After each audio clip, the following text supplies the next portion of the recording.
Segunda de Pedro, capítulo 1, versículo 3 en adelante. Leo la palabra del Señor y lo hago en el nombre de nuestro Señor Jesucristo. Como todas las cosas que pertenecen a la vida y a la piedad nos han sido dadas por su divino poder, mediante el conocimiento de aquel que nos llamó por su gloria y excelencia, por medio de las cuales nos ha dado preciosas y grandísimas promesas, para que por ellas llegaseis a ser participantes de la naturaleza divina, habiendo huido de la corrupción que hay en el mundo a causa de la concupiscencia. Vosotros también, poniendo toda diligencia, por esto mismo, añadid a vuestra fe virtud, a la virtud conocimiento, al conocimiento dominio propio, al dominio propio paciencia y a la paciencia piedad, a la piedad afecto fraternal y al afecto fraternal amor. Oremos al Señor. Padre, en el nombre de Jesús te damos a ti muchas gracias. Agradecemos en esta hora y en este momento, Señor, esta tu palabra a nuestra vida. Y te pedimos y te rogamos, Señor, que al hablar de esta tu palabra hoy, cada uno de tus hijos y de tus hijas puedan ser maravillosamente bendecidos. Es tu palabra, Señor, la que nos ayuda para poder entender cuál es nuestra función, cuál es nuestra responsabilidad, cuál es nuestra labor dentro del cuerpo de Cristo. Y de esta manera, Señor, crecemos. De esta manera podemos proyectarnos, Señor, para hacer tu voluntad.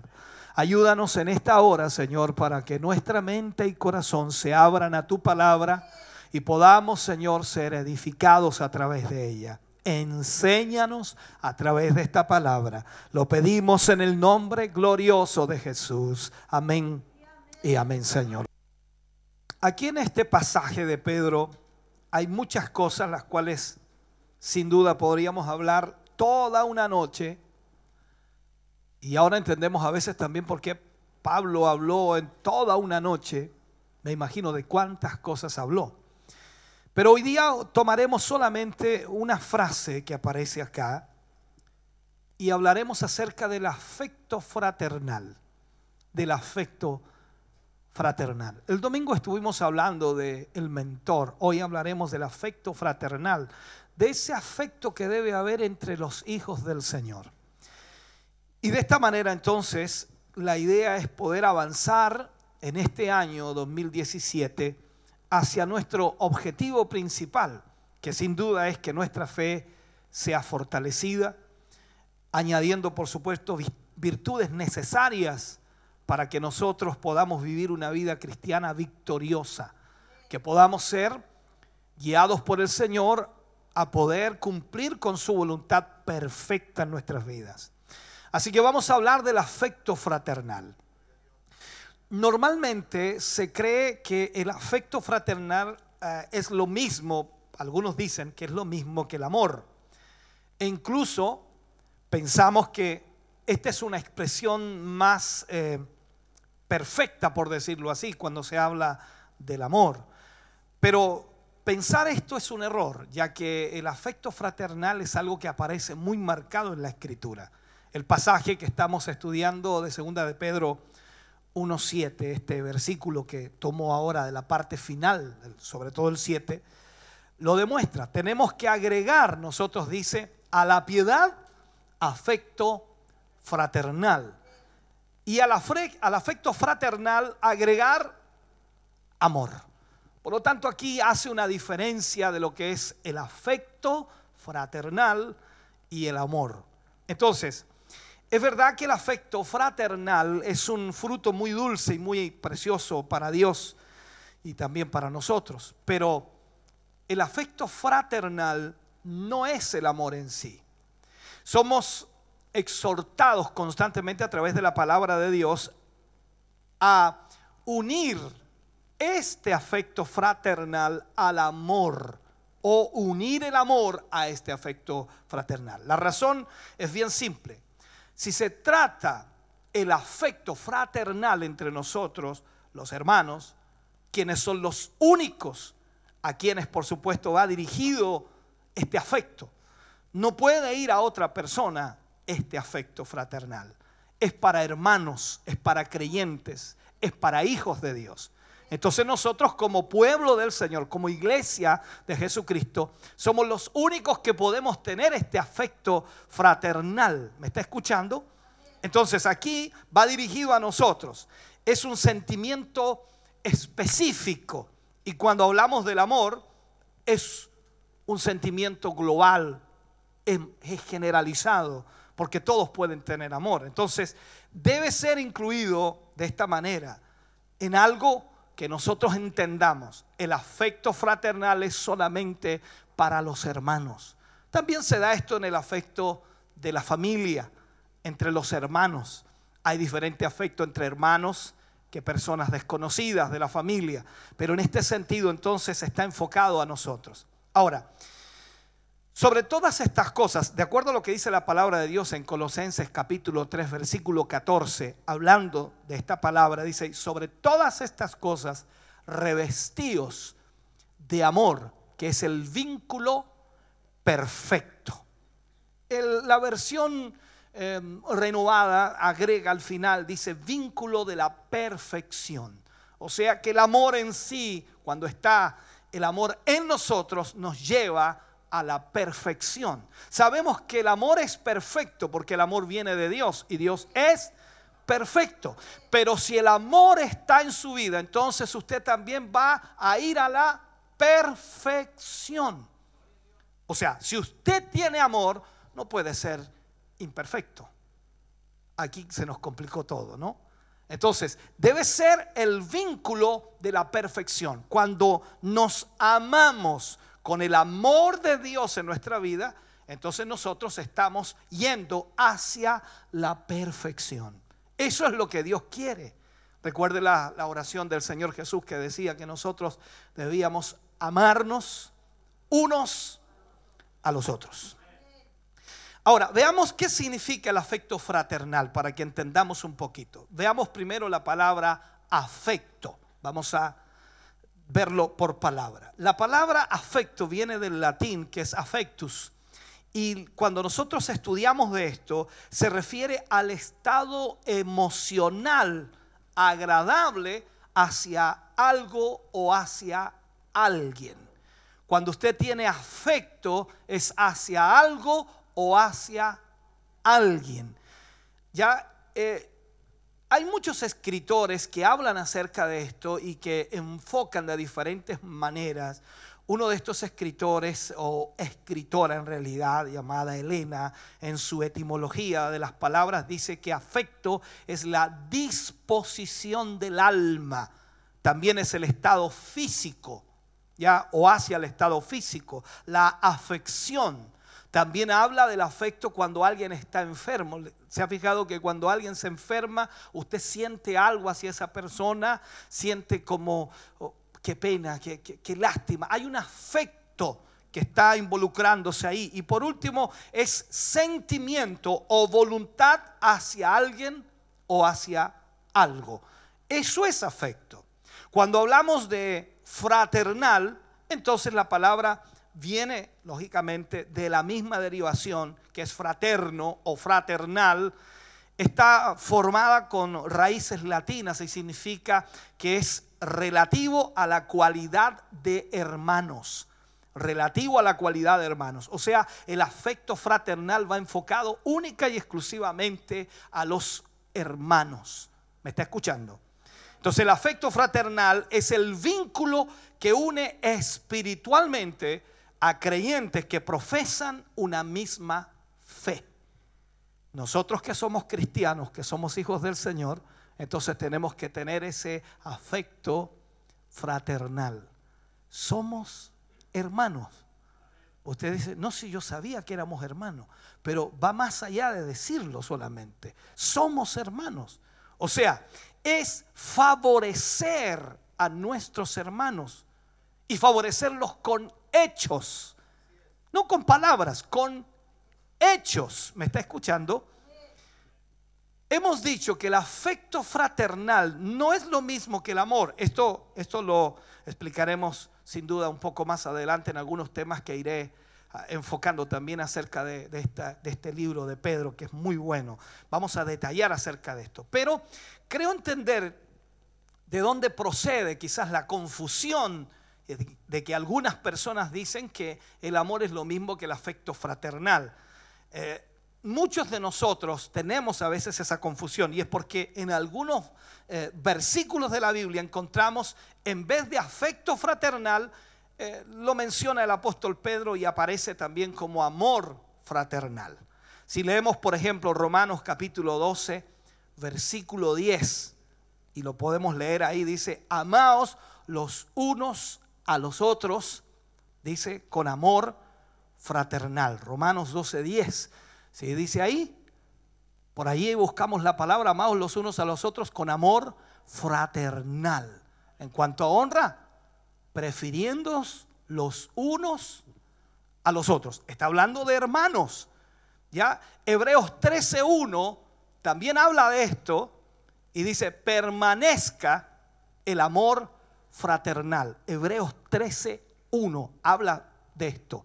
Y es increíble cuando nosotros leemos esta realidad. Dice: permanezca el amor fraternal. Entonces, quiero centrarme un poco en este último versículo que he mencionado, el versículo que aparece ahí en Hebreos 13:1. Pero voy a usar la versión de Nuevo Mundo, que dice que su amor fraternal continúe. Que su amor fraternal continúe. Permanezca el amor fraternal. Pero acá dice que su amor fraternal continúe. ¿Por qué quiero agarrarme de esta versión? Porque el escritor de los Hebreos tenía urgencia de parte del Señor, y era Pablo el que escribía aquí, sobre la necesidad de seguir, de continuar y aún más a permanecer en ese sentimiento de amor de unos a otros. Pregúntese usted, ¿cuánto dura en usted el amor fraternal hacia sus hermanos? Analice por un momento, ¿cuánto dura? Bueno, hasta que se porte bien, hasta que no haga nada malo en contra de mí, porque el día que lo hace, se acabó el amor fraternal. No sé si ha experimentado usted ese quiebre. Más de alguna vez creo que lo ha experimentado. Usted deja de amar fácilmente o deja de tener ese afecto fraternal hacia sus hermanos por alguna circunstancia, alguna situación, ya sea grande o pequeña, pero afecta su relación con los hermanos. No dígame muy fuerte, pero es así. Algo le molesta y a usted automáticamente ese sentimiento de amor o de afecto desaparece. ¿Por qué? Esa es la buena pregunta que debiéramos hacernos. ¿Por qué? Pablo aquí estaba preocupado de que ese amor fraternal continuara, que permaneciera ese sentimiento de afecto fraternal dentro del cuerpo de Cristo. No quería que se extraviara ni se perdiera. Ahora, existe una razón, y esa razón son en realidad los acontecimientos que iban a suceder unos años más adelante. Pablo de alguna manera veía que la situación en la iglesia cristiana se iba a poner y se iba a tornar más difícil. ¿Cómo cree usted que vendrá la situación para la iglesia cristiana en este país? Se va a tornar más difícil. Y si nosotros seguimos en nuestra costumbre, voy a ponerlo así, o en nuestra manera de ser, que por cualquier cosa nos enojamos unos con otros, hermano querido, te aseguro que vas a durar muy poco. Hermana amada, vas a durar muy poco en el Señor. O sea, hoy día que todo está en calma, entre comillas, todo está en calma, no hay persecución, todo está tranquilo. Tú estás preocupado de lo tuyo, estás preocupado de tu vida, y cuando alguien te hace daño te afectas, te quedas en casa, no quieres avanzar, tienes odiosidades, celos, contiendas y todo ese tipo de cosas. Pero va a llegar el momento en donde la persecución de los cristianos va a entrar fuertemente, no tan solo en el sentido de persecución, de cerrar iglesias, sino que te estoy hablando más allá de eso. Te estoy hablando de una situación de moral, en donde tus hijos ni siquiera van a poder estudiar tranquilos porque les van a imponer tantas cosas sobre sus vidas que son totalmente corruptas, y tú vas a tratar de luchar en contra de eso y te vas a dar cuenta que la ley no te va a favorecer en nada, y lo último que vas a tener que hacer es sacarlos del colegio, llevarlos a enseñar en tu propia casa. Entonces yo te pregunto, ¿vas a estar preocupado de que el hermano no te saludó, no te hizo un desprecio, que el hermano anda enojado contigo, que el hermano... ¿Vas a estar preocupado de eso? Ahora te preocupas de eso, pero en ese momento tú necesitas amor fraternal, porque es la única manera de sostenerte. Miremos la historia. ¿Qué iba a pasar en los años más adelante? Pablo estaba preocupado. En el año 61 después de Cristo, de acuerdo a la historia, los cristianos de Israel tenían una vida bastante tranquila. Año 61 después de Cristo. Y el apóstol Pablo estaba preso en Roma, pero esperaba que pronto lo dejaran libre, y su compañero de viajes, que era Timoteo, acababa de salir de la prisión. O sea, los dos tenían planes de visitar juntos a los hermanos de Judea. Esto lo dice Pablo escribiendo a los Hebreos. Hebreos capítulo 13, versículo 23. Pablo habla acerca de esto y lo dice claramente. Dice: sabed que está en libertad nuestro hermano Timoteo. O sea, ya había quedado libre Timoteo, pero él seguía preso en Roma, con el cual, si viniere pronto, iré a veros. ¿Cuál era la esperanza de Pablo? De salir libre y poder visitar a los hermanos de Judea. Pero la situación iba a cambiar. De acuerdo a la historia, solo 5 años después de escribir Pablo esa carta y de que Timoteo había salido libre, 5 años después, Jerusalén sería rodeada por el ejército romano, y su general Tito atacaría y destruiría la ciudad totalmente. Escuche bien, Jesús había dicho a los discípulos: cuando vieran la ciudad rodeada de soldados, los cristianos de Judea y los de Jerusalén tendrían que huir. Se lo leo, Lucas capítulo 21, versículo 20 al 24. Le estoy dando un poco de historia para que entienda, ¿ya? Lucas 21, del 20 al 24. Mira lo que dice: pero cuando viereis a Jerusalén rodeada de ejércitos, sabed entonces que su destrucción ha llegado.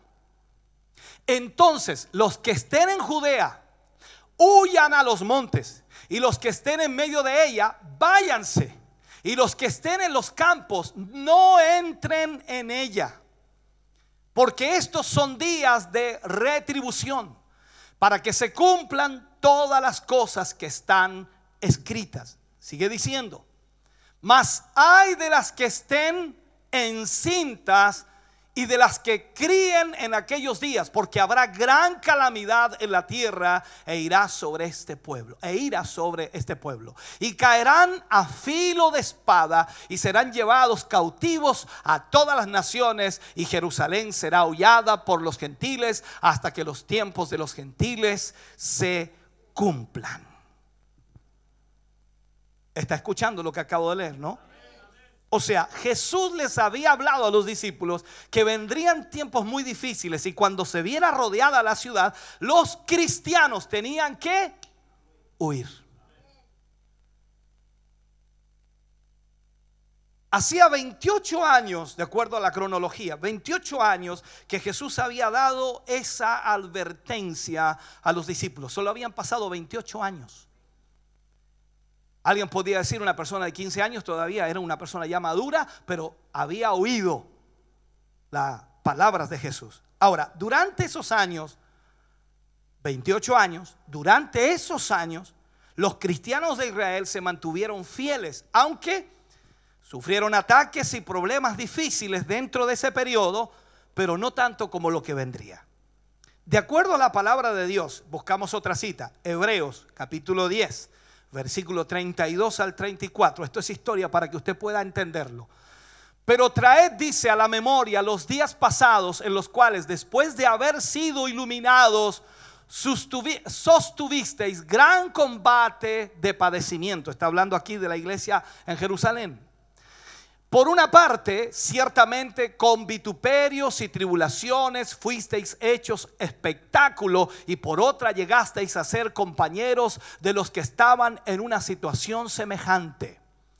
Porque de los presos también os compadecisteis, y el despojo de vuestros bienes sufristeis con gozo, sabiendo que tenéis en vosotros una mejor y perdurable herencia en los cielos. Bendito sea el nombre del Señor. O sea, mire lo que estaba pasando aquí, hermano. ¿Qué es lo que estaba sucediendo? Se acercaba una de las mayores pruebas para su fe. Aquí se acercaba una prueba tremenda para la fe de los cristianos. Mi pregunta para usted en esta noche: ¿tiene usted fe en el Señor? ¿Cómo va a ser probada su fe? ¿De qué manera va a ser probada su fe? En este momento, discúlpeme que haga algunas, no sé, algunas maneras de darle detalles, ¿no? Su fe está siendo probada por las deudas que tiene, por los problemas económicos o problemas familiares o problemas sentimentales, emocionales o físicos, y usted sufre y su fe es probada de esa manera. Pero cuando hablamos aquí de la iglesia primitiva, estamos hablando de que entraría una situación que era mucho mayor que la prueba de fe que usted y yo estamos pasando. Y si ahora usted tiene problemas y conflicto entre sus hermanos y no tiene ese afecto fraternal, entonces ¿cómo se va a sostener después? Porque aunque usted no lo quiera, el amor fraternal es lo que nos mantiene unidos. La relación de hermanos es la que nos mantiene unidos.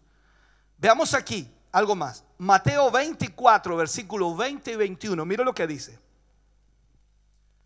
Mateo 24, versículos 20 y 21. Dice así: orad pues que vuestra huida no sea en invierno ni en día de reposo. Aquí estaba hablándole al pueblo de Israel. Porque habrá entonces gran tribulación, cual no la ha habido desde el principio del mundo hasta ahora, ni la habrá. La presión, la prueba y la dificultad que vendría sobre el pueblo de Israel o los cristianos en Israel sería tremenda. Sumo a esto otro versículo, Hebreos capítulo 12, versículo 4. Porque aún no habéis resistido hasta la sangre, combatiendo contra el pecado. Nosotros creemos, pensamos que lo que estamos viviendo o experimentando es demasiado grande, es demasiado fuerte, es demasiado difícil. Pero la verdad es que aún no hemos resistido hasta la sangre combatiendo contra el pecado. Estamos viviendo una vida tranquila. Discúlpenme que se los diga.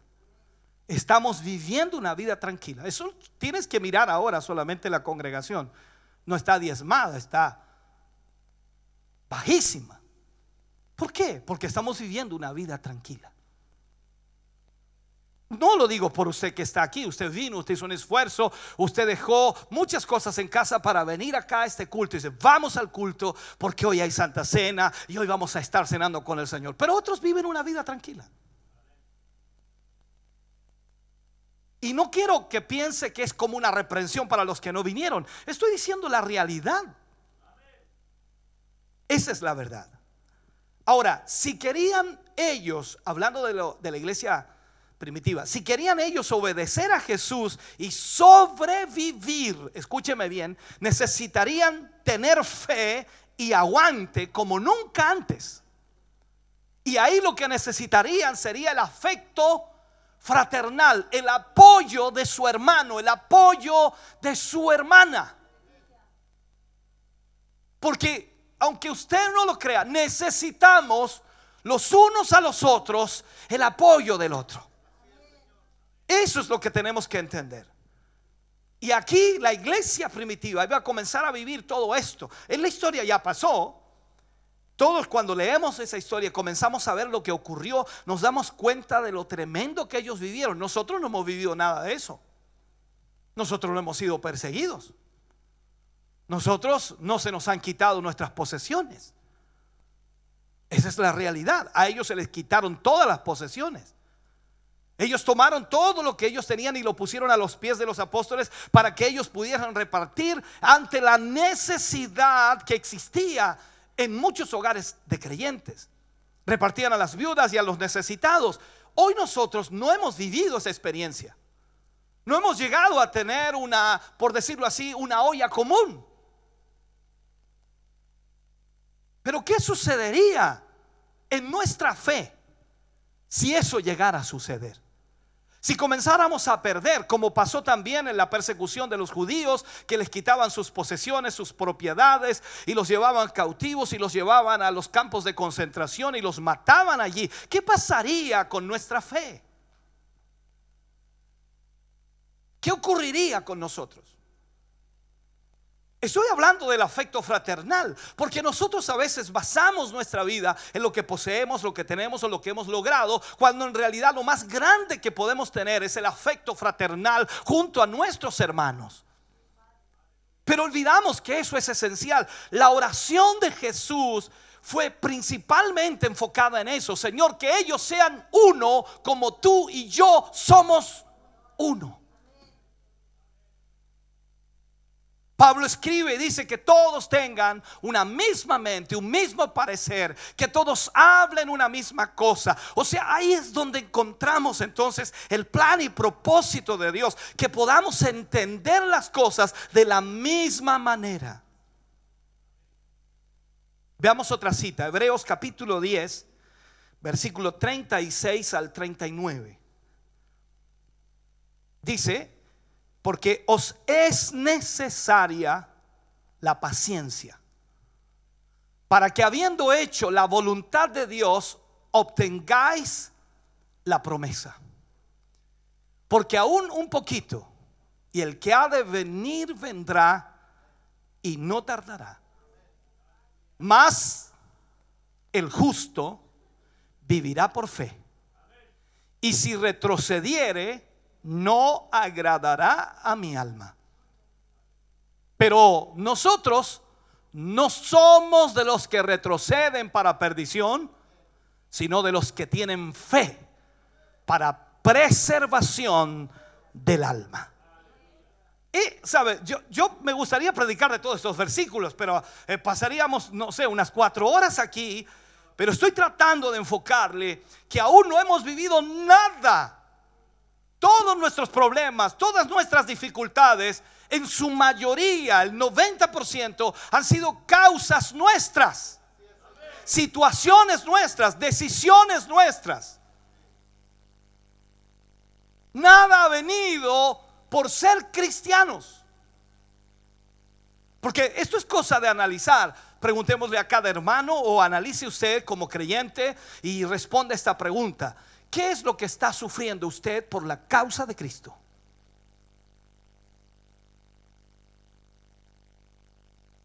¿Qué es lo que sufre usted ahora por la causa de Cristo? Si usted busca en todos sus problemas, se va a dar cuenta que el 90% de sus problemas son suyos, y por la causa de Cristo casi no hay nada. Si gusta, agrega la lluvia. Estaba lloviendo y vine a la iglesia por la causa de Cristo, me mojé. Tendríamos que comenzar a sumar cosas que son, no sé, pasajeras, situaciones que no tienen nada que ver con una fe probada. Veamos a la mayor parte de los descarriados. ¿Por qué se han descarriado? Porque sencillamente tuvieron problemas económicos, porque tuvieron problemas con alguna persona en la iglesia, por el carácter, por lo que dijo, por lo que habló, por cómo lo dijo, o por cómo me miró, porque no me saludó, o situaciones como esas. Es que no me gustaba el predicador, no me gustaba el coro, no me gustaba esto, es otro. En fin, una cantidad enorme de cristianos o ex cristianos descarriados por esa causa. Y nosotros decimos: ¿y dónde estuvo la prueba de fe en sus vidas? ¿Dónde está el soportarnos unos a otros? ¿Dónde está en amarnos unos a otros? Porque aquí estamos hablando de eso. Entonces, Cuando miramos estos versículos de la Biblia, nos damos cuenta entonces que Dios hizo que Pablo les escribiera a sus queridos hermanos una carta que hoy conocemos como la carta a los hebreos, la carta a los hebreos. Y esta carta los preparó para lo que venía y les dio fuerzas. Les dio fuerzas. Hoy día los cristianos debemos prestar mucha atención a la carta de los hebreos, porque increíblemente nuestra fe va a ser probada. Va a ser probada. No crea usted que todas estas leyes vienen porque sí nada más. No, hermano querido, la presión que se va a ejercer a través de estas leyes y toda la otra batería de leyes que viene va a ser impresionante. Y tú y yo, aunque pataleemos y tratemos de discutir, no vamos a sacar absolutamente nada, porque ya son ley y hay que respetarla, y si no te vas preso. Yo sé, si que golpeo a uno de mis hijos, ¿me entiende? Aunque lo hago igual, no piense que casi lo mato a palos, ¿no? Algunos correazos les doy de pronto, y sé que alguno de ellos posiblemente me va a denunciar en algún día, y ahí va a ir el pastor, está preso. El pastor está preso. ¿Por qué? Porque le pegó a una de sus hijas. ¿Qué hizo? Pero casi la mató. No, le pegó 2 correazos, y la niña, como está influenciada por el colegio, dijo que su papá le golpeaba, y los profesores mandaron a carabineros y se lo llevaron preso, y se lo llevaron a la cárcel de San Carlos, allá por lo menos Gendarme. Y allá lo pusieron y está preso. ¿Y qué voy a decir yo? Usted no me puede meter preso, es mi hija, yo puedo castigarla todas las veces que quiera, porque Dios dice en su palabra, pero la ley dice que no puede. No sé si está entendiendo. Entonces, ¿qué voy a hacer yo? Voy a dejar de castigarla porque la ley dice que no. Yo la voy a castigar igual. Y comienza la prueba de fe. ¿Dónde están tus convicciones? ¿Dónde está tu fe? ¿Y dónde está la obediencia a Dios? Entonces, cuando nosotros vemos todo lo que está ocurriendo, lamentablemente vamos a ser probados en nuestra fe. ¿Sabe? Estamos en una situación muy parecida a la de los cristianos de Judea. La mayoría de los cristianos hoy día viven bastante tranquilos y no sufrimos por ahora. No hay una oposición directa.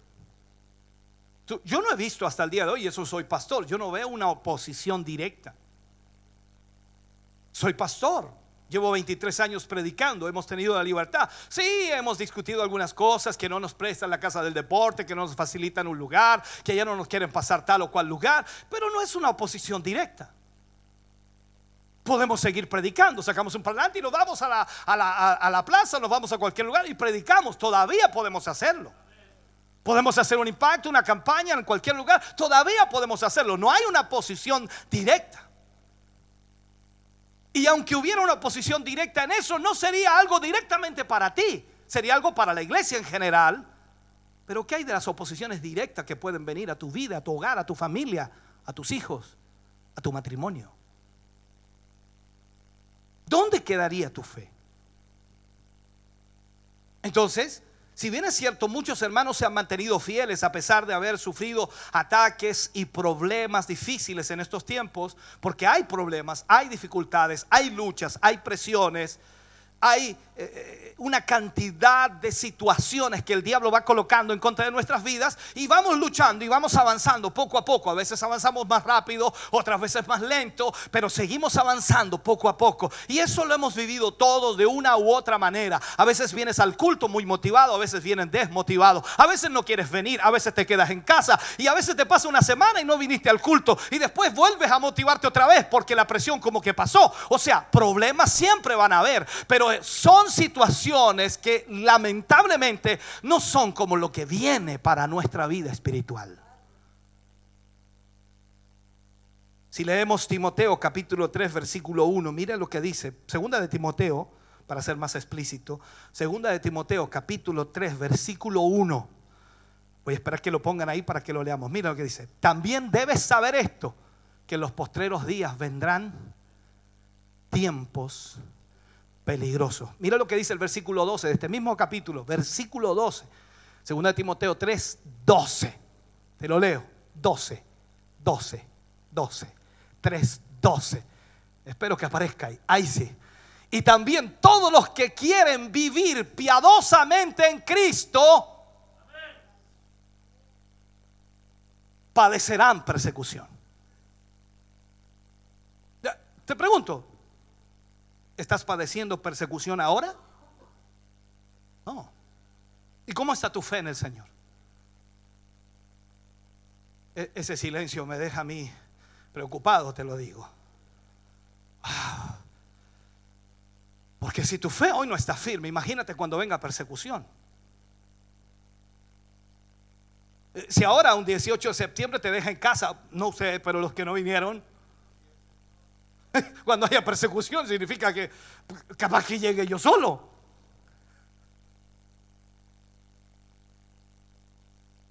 Quiero hacerte ver esto, hermano. No estamos aún en persecución, pero se vienen tiempos difíciles. La palabra de Dios lo dice. No es un cuento chino. Esto no es un asunto de que yo te estoy inventando. La palabra de Dios lo dice. Todavía no comenzamos a vivir los últimos tiempos. Estamos comenzando a vivir los últimos tiempos. Entonces, al igual que los cristianos de los días de Pablo, todos tenemos que estar alerta. ¿Por qué? Porque se acerca la mayor prueba para nuestra fe. Por eso Pablo escribe, dice: el justo vivirá por la fe. Veamos otra cita. Trataré de mostrarte todo lo que pueda para que tú entiendas. Lucas capítulo 21, versículo 34 al 36. Lucas 21, 34 al 36. Dice: mirad también por vosotros mismos, que vuestros corazones no se carguen de glotonería y embriaguez. Buen versículo para este día, ¿no? Y de los afanes de esta vida, y venga de repente sobre vosotros aquel día. Voy a leer el mismo versículo. Vuélvalo atrás, hermana. Me encantó este versículo. Mirad también por vosotros mismos, está hablando a los creyentes, que vuestros corazones no se carguen de glotonería y de embriaguez y de los afanes de esta vida, y venga de repente sobre vosotros aquel día. 35. Porque como un lazo vendrá sobre todos los que habitan sobre la faz de toda la tierra. Velad pues en todo tiempo, orando que seáis tenidos por dignos de escapar de todas estas cosas que vendrán y de estar en pie delante del Hijo del Hombre.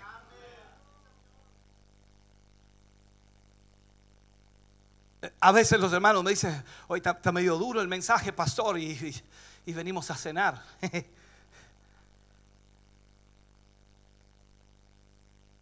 Hace falta, hermano, que te den un remesón. Estamos demasiado tranquilos. Oh, ¿vas a ir a la iglesia? No, no sé si voy a ir. A lo mejor voy, tal vez mañana, posiblemente mañana, no sé, no tengo ganas hoy día. Otro día voy a ir. A lo mejor voy la otra semana.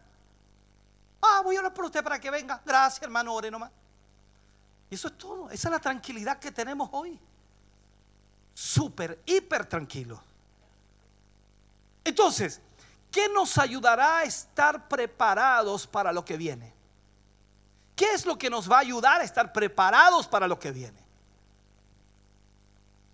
Algo que nos va a ayudar es el importante consejo que leemos en Hebreos capítulo 13 y versículo 1. Allí dice que su amor fraternal continúe, o que su afecto fraternal continúe. No puede acabarse, no puede terminarse. Tiene que permanecer en el tiempo. No importa lo que ocurra, lo que suceda, debe permanecer. Este consejo ayudó a los hebreos y puede ayudarnos también a nosotros para tener fe cuando vengan las situaciones difíciles. Entonces, mientras más fuerte sea la dificultad, nosotros vamos a continuar en el camino hasta el fin sin desmayar, porque el amor fraternal o el afecto fraternal nos ayuda a darnos ánimo unos a otros.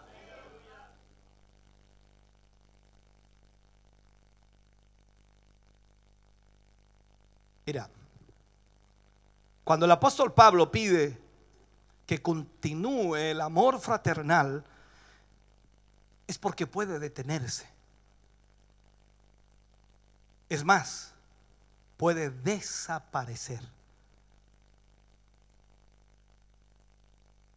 ¿Te imaginas se detiene el amor fraternal aquí?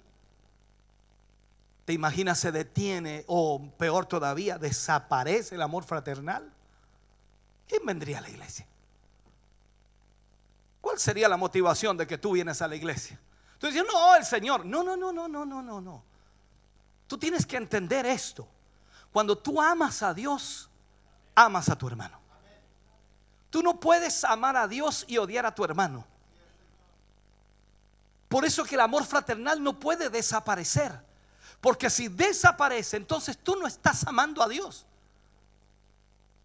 Porque si no amas a quien ves, menos vas a amar a quien no ves. Y ahí está el punto de quiebre. Entonces la iglesia cristiana en este tiempo ha perdido ese amor fraternal. Una cosa es la comunión que pueda existir en base a muchas cosas que hoy día la gente busca. Dice que cuando alguien hace un favor a otro, bueno, espera también que el favor sea devuelto. Siempre lo hacen con una intención, ¿ya? Y muchas veces pasa eso. Invítame tú primero al asado, yo te invito después, ¿ya? Esa comunión que existe, pero que va en intereses, no sirve. Hablo del amor fraternal. Aunque el hermano nunca te haya invitado a nada, aunque el hermano nunca te haya ayudado en nada, aunque el hermano nunca haya hecho nada por ti, es tu hermano. Son hermanos en la fe. Y si él necesita algo, yo entonces lo voy a apoyar. Esto es la misma realidad. Nosotros vemos hoy día la filosofía del mundo, que es muy similar y plasmada también cuando habla el Señor Jesucristo acerca del buen samaritano. Ahí habla de tres filosofías que existen en el mundo. Está la filosofía del sacerdote y el levita, está la filosofía del ladrón o de los ladrones, y está la filosofía también del buen samaritano. ¿Cuál es la filosofía del sacerdote y el levita? Lo que es mío y no te lo doy aunque lo necesites. Wow, dice usted, esa es la filosofía que existe hoy. Y la filosofía del ladrón, ¿cuál es? Lo que es tuyo es mío y te mataré para conseguirlo. ¿Y cuál es la filosofía del buen samaritano? Lo que es mío es tuyo y te lo doy si lo necesitas. ¿Dónde está usted ubicado? Por eso es que el amor fraternal o el afecto fraternal no puede desaparecer en la iglesia. Porque si desaparece, entonces todo se pierde. No sacamos nada con hablar de Cristo y hablar del amor y hablar de que Cristo es amor. Hermano querido, no sirve de nada. Porque si entre nosotros estamos como perros y gatos, entonces no hay amor fraternal. Mire lo que dijo el Señor Jesús en Mateo 24:12. Usted recuerda este versículo para los que leen la Biblia. Mira lo que dice: y por haberse multiplicado la maldad, el amor de muchos se enfriará. ¿De quién está hablando ahí? De nosotros, hermano. ¿Cómo está tu amor, hermano? ¿Está ardiendo? ¿Ardiente? ¿O está tibio? Frío.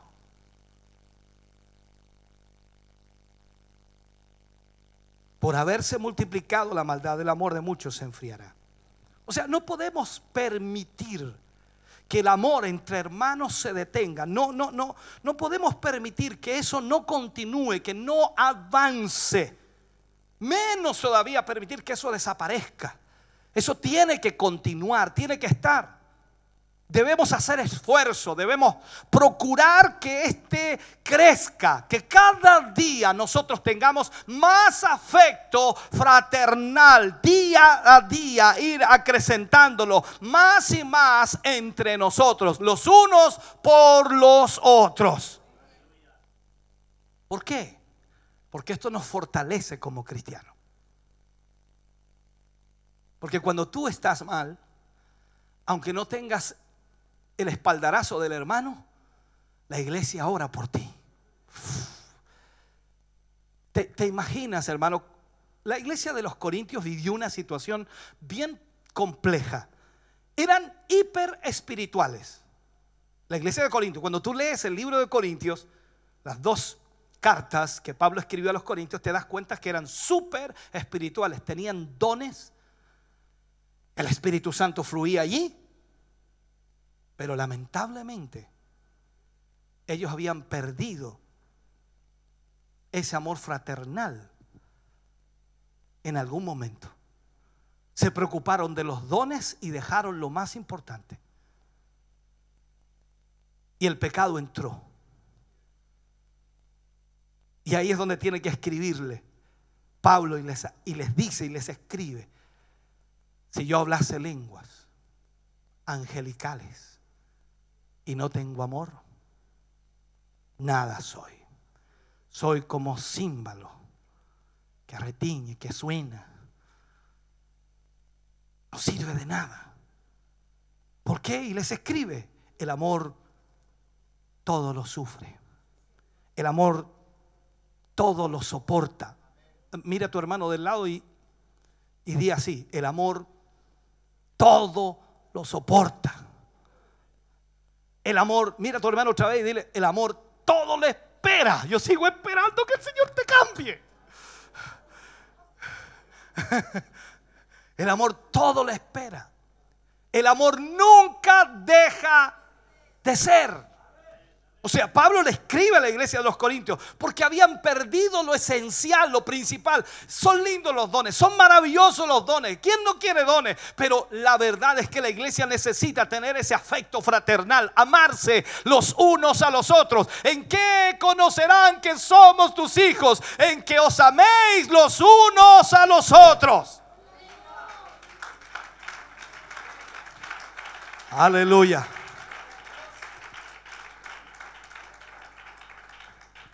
Entonces, ¿cómo vamos a cumplir la voluntad de Dios?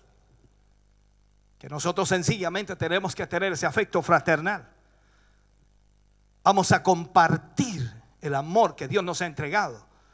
Y vamos al mismo tiempo a compartir las pruebas y las debilidades. Y haremos que otros se conviertan a Jesús porque hay amor entre nosotros. Ellos van a ver cómo nos amamos unos a otros, cómo nos apoyamos unos a otros, cómo oramos unos a otros. Y ellos van a ver un afecto fraternal que no se ve en el mundo. Porque sin duda el afecto fraternal está dado para los hermanos, la familia.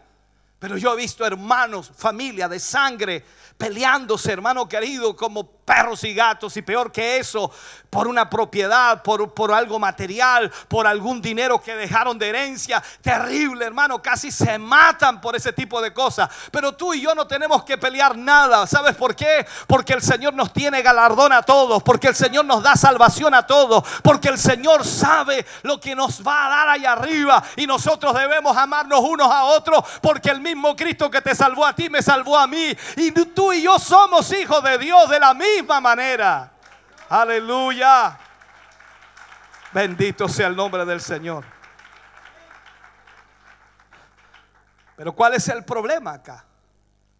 Te das cuenta que el amor fraternal es importante, que tengamos ese amor fraternal, porque cuando vengan las pruebas y las dificultades, vas a necesitar a tu hermano, vas a necesitar a tu hermana.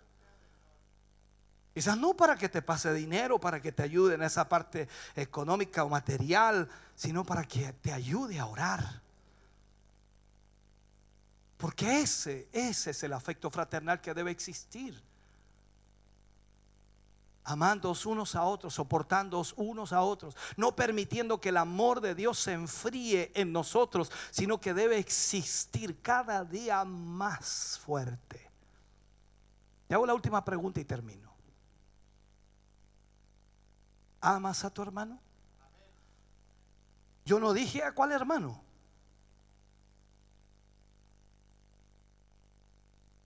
¿Te fijas? Yo sé que cuando uno pregunta esto, automáticamente nuestra mente piensa en 2 o 3 o 4 o 5 que sí amamos. Pero cuando esta pregunta va para ti, ¿amas a tu hermano? Tú tienes que pensar en aquellos que te cuesta amar. Porque cuando logres amar a aquellos que te cuesta amar, entonces recién estás comenzando a entender lo que es el afecto fraternal. Amar a los que te caen bien, a los que están siempre contigo, a los que son de, como dice usted, del grupo, son de uña y mugre, son de, ay, no sé cómo llamarle, del clan de la amistad, ¿cierto? No, o sea, es fácil ahí, pues, hermano querido, es fácil. Pero el Señor nos pide que nos amemos todos. ¿Recuerdan los principios de la iglesia primitiva? Había muchos judíos que no querían ver ni en pintura a Pablo. ¿Por qué? Porque Pablo primero era perseguidor de la iglesia, llevó a muchos presos a la cárcel, también muchos murieron a los pies de Pablo, como también fue el caso de Esteban. Entonces no querían ver a Pablo, pero luego entendieron que el mismo Cristo que los había salvado a ellos, había salvado a Pablo. Y todo cambió el chip. Entonces tú puedes ver quizás a personas aquí y dices, pero este yo lo conozco, este es terrible. Bueno, puede usar la palabra era para que suene un poquito mejor. Este era terrible. Y eso es lo grandioso, que si era tan terrible, el Señor igual lo salvó. O sea, en este sentido nosotros debemos dar gloria a Dios. Yo digo siempre de esta manera, aunque sea el más malo, y si es el más malo, significa entonces que Dios es más misericordioso todavía. O sea, en este sentido dice, el que más se le perdona, más ama. Entonces, si Dios te sacó de robar chicle y al otro lo sacó de haber asesinado a alguien, o sea, pregúntame, ¿quién va a amar más? El otro va a amar como un 2 en 1 nomás, pero el otro va a amar al Señor en una forma increíble. Va a estar dispuesto a entregar incluso su vida, porque lo que Él hizo y fue perdonado, fue rescatado y salvado, fue increíble. Entonces la palabra de Dios se cumple allí. Al que más se le perdona, más ama. Entonces, ¿qué tienes que hacer tú? Porque esto no tan solo amar al Señor, ama todo lo de Dios. ¿Y sabías tú que tú eres de Dios? Y yo también soy de Dios. O sea, yo tengo que amarte a ti. Y tú tienes que amarme a mí. Tú dices, que a mí me cuesta. A mí también me cuesta. Y ya a todos nos cuesta, pero tenemos que hacerlo. Porque algunos hermanos me dicen, pastor, hoy que cuesta más lo usted. Y usted supiera, hermano. Claro que me cuesta. Pero tenemos que hacerlo. El amor fraternal no puede irse. Uno tiene que hacerlo. Y si hay que pedir perdón, y si hay que humillarse, y si hay que hacerlo, y punto. Si el Señor se humilló hasta lo sumo, debemos seguir el mismo principio nosotros. ¿Quiénes somos nosotros para no humillarnos? ¿Quiénes somos nosotros para no pasar vergüenza? ¿Quiénes somos nosotros para seguir con nuestro orgullo? ¿Quiénes somos nosotros para ser altaneros, orgullosos? No somos nada. El Señor nos salvó y nos rescató, y Él ha dado todo por nuestras vidas. Así que debemos amarnos unos a otros. Bendito sea el nombre del Señor. Aleluya. Termino con esta idea antes de hacer este llamado para la oración. He escuchado a muchos hermanos decir esta frase. Quizás lo han dicho en una forma por lo que han vivido o lo que han experimentado. Toda persona va a ser defraudada en su vida, no una vez, sino muchas veces. Y al ser defraudado muchas veces dice, no, yo prefiero mirar al Señor nada más y me olvido del resto de la gente. Es que tú no tienes que mirar quién te defraudó y por qué te defraudó. Tú tienes que mirar que aquella persona sigue siendo tu hermano o tu hermana. Si tú nunca has fallado, si tú nunca te has equivocado, si tú nunca has defraudado a nadie, podrías tener la autoridad y decir, yo no saludaré más a esta persona porque me defraudó. Pero todos hemos defraudado y todos hemos fallado. Porque nuestro camino hacia la madurez y nuestro camino hacia crecer en el Señor tiene altos y bajos en nuestra vida. Tiene presiones las cuales a veces no entendemos. Y como decía ese versículo, aún no hemos sido probados hasta la sangre Nuestra fe no ha sido probada totalmente. La Biblia habla, dice que debemos como cristianos ser probados como el oro en el crisol. Pero te digo una realidad, yo creo que no hemos sido probados todavía como el oro en el crisol. Sí, hemos enfrentado problemas y dificultades. Esto parece un mensaje pesimista porque digo, el pastor está diciendo que no hemos vivido ningún problema todavía. O sea, ¿quiere que vivamos problemas? No, pero te preparo para lo que viene. Si Pablo, preocupado, le escribe a los hebreos para que ellos se preparen para lo que va a venir contra sus vidas, hogares, familias, iglesia, yo no puedo ser negligente como pastor y hacerte creer que todo va a ser color de rosas cuando en realidad vamos a enfrentar dificultades. Quiero sí hacerte una mención, que a pesar de todo lo que vivió la iglesia primitiva y a pesar de todo lo que experimentó, la persecución, la muerte de muchos de los hijos de Dios en manos de los enemigos de la iglesia, a pesar de ello la iglesia creció. A pesar de ello la iglesia se extendió. A pesar de ello la iglesia logró alcanzar a millones de seres humanos hasta el día de hoy. Por lo tanto, no elimino el hecho de que Dios va a glorificarse en nuestras vidas cuando nuestra fe sea probada. Dios va a obrar poderosamente a través de nuestras vidas, pero tú y yo tenemos que estar bien claros que nuestra fe será probada y que nuestra permanencia en Cristo Jesús tendrá solamente una manera de sujetarse, y es a través del afecto fraternal los unos por los otros. Porque vas a necesitar a tu hermano y a tu hermana para que oren por ti, para que te ayuden, para que te alienten, para que te empujen. Vas a necesitarlo. Como hasta este día muchos te han ayudado y te han alentado y te han motivado. Pero la tranquilidad que vivimos hoy a veces no nos deja ver esa realidad. Parece que cuando más pruebas tenemos, recién nos damos cuenta de quién realmente nos ayuda. Seguramente cuando has tenido algún problema, ya sea económico, espiritual, material o matrimonial, alguien ha estado allí para ayudarte, y te aseguro que estás agradecido. Pero Dios nos manda que nosotros tengamos ese amor y ese afecto fraternal los unos por los otros, para que podamos resistir y para que nuestra fe no desaparezca, para que el amor no se enfríe en nosotros y podamos estar el próximo culto aquí y podamos estar en la próxima reunión alabando a Dios. A pesar de todas nuestras luchas y dificultades, estar aquí. Y alguien te preguntará: ¿y por qué vas tanto a la iglesia? Es que es el único lugar donde recibo fuerzas. Es el único lugar en donde recibo aliento. Es el único lugar en donde me animo. Es el único lugar en donde recibo dirección. Es el lugar en donde mis hermanos me abrazan, me apañan, me ayudan, me fortalecen, me animan.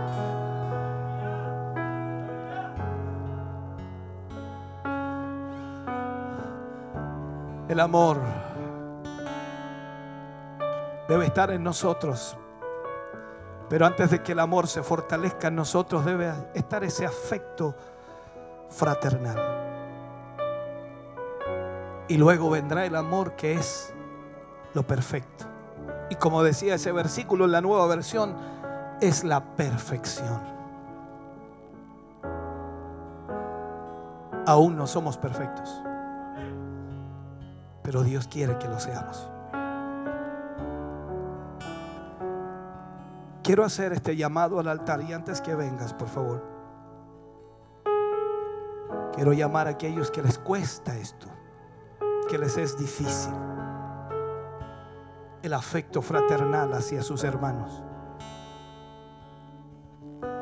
Y no digo que odies a todas las personas, no, estoy diciendo simplemente que te cuesta tener ese afecto hacia todos.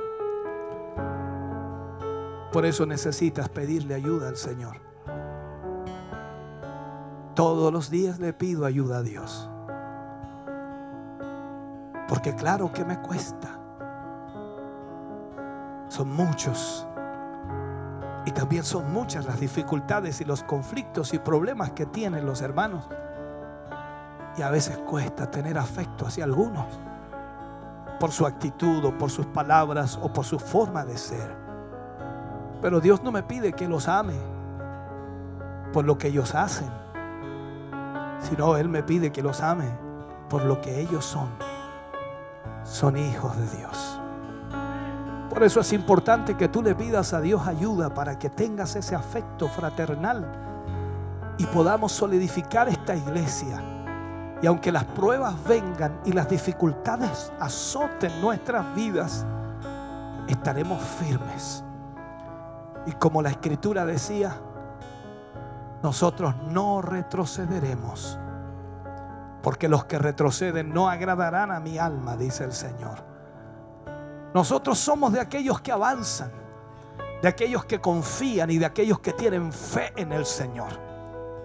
Por lo tanto, pídele a Dios en esta noche que Él te ayude a amar y tener ese afecto hacia tus hermanos y hacia tus hermanas.